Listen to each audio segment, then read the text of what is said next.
নমস্কার বন্ধুরা, দেবরাজ কিচেনে আপনাদের স্বাগতম। আশা করি আপনারা সকলে খুব ভালো আছেন, আমিও ভালো আছি। তো বন্ধুরা, আমি আজকে একটা রেসিপি দেখাবো, সেটা হচ্ছে কাঁচকলার চপ। তো বন্ধুরা চলুন রেসিপিটা দেখে নিই। কাঁচকলার চপ বানানোর জন্য এখানে দুটো কাঁচকলাকে আমি খোসা সমেত সিদ্ধ করে নিয়েছি, আর এখানে একটা বড় সাইজের আলু আমি খোসা সমেত সিদ্ধ করে নিয়েছি। এবার আমি আলু থেকে খোসাটা আমি ছাড়িয়ে ফেলে দিচ্ছি।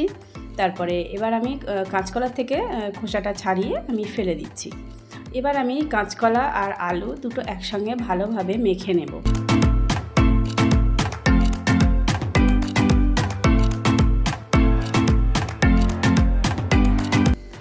এখানে আমার কাঁচকলার সঙ্গে আলুটা ভালোভাবে মাখানো হয়ে গেছে।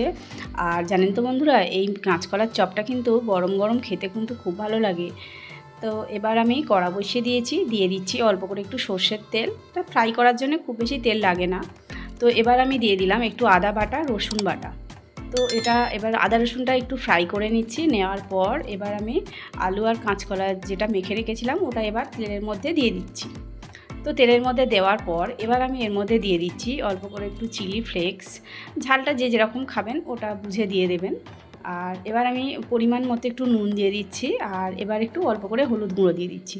দিয়ে এবার আমি এটাকে একটু ভালোভাবে ফ্রাই করে নেব।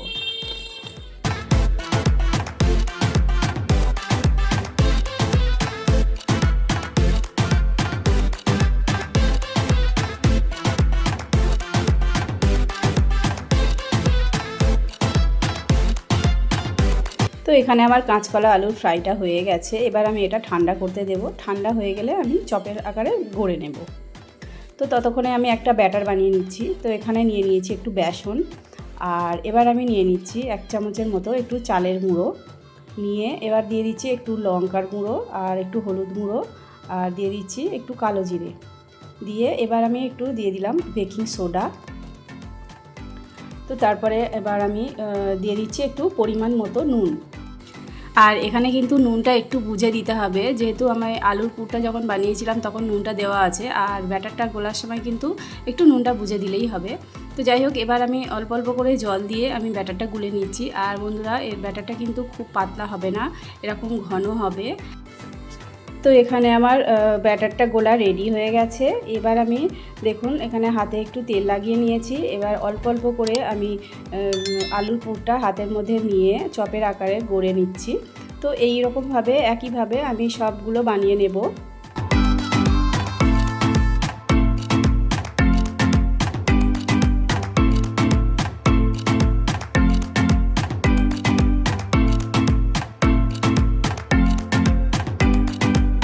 তো এবার আমি এক একটা চপকে ব্যাটারের মধ্যে ডুবিয়ে আমি এবার গরম তেলের মধ্যে দিয়ে দিচ্ছি।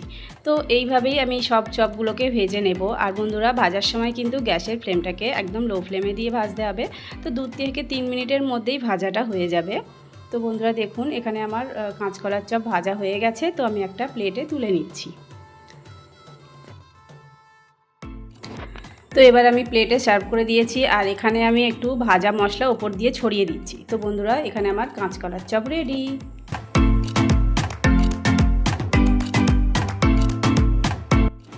তো বন্ধুরা, আমার রেসিপিটা যদি আপনাদের ভালো লেগে থাকে তাহলে আমার ভিডিওটাকে লাইক করবেন, কমেন্ট করবেন, আর আমার চ্যানেলে যদি কেউ নতুন থেকে থাকেন তাহলে আমার চ্যানেলটাকে সাবস্ক্রাইব করবেন। আরও নতুন নতুন ভিডিও পাওয়া যাবে। দেখা হচ্ছে নেক্সট ভিডিওতে। টাটা।